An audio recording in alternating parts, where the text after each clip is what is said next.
Hey guys, welcome to Tutorial Guru. Today we'll be learning how to send high quality videos on Viber, and now let's dive right in. Now to send high quality video on Viber, first open up your Viber app on your phone. After opening your Viber app guys, on this interface at the bottom right corner of the screen, you can see there's a more button available for us with the three dotted icons at the bottom right. Tap on it and you'll land over here. Again, tap on the settings on this interface. And over here tap on the media option available for us over here just above the storage. Tap on media.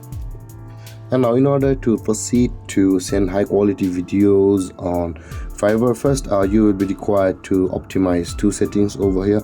Make sure that the photo quality over here at the top of the screen is on the excellent.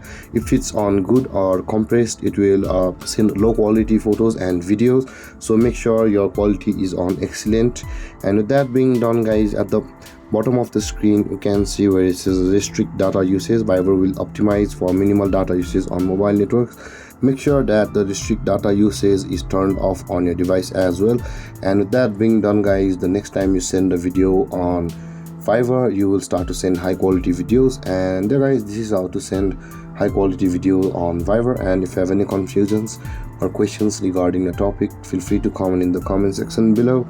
And don't forget to like, subscribe and hit that bell icon for more videos. Thank you for watching guys. Peace.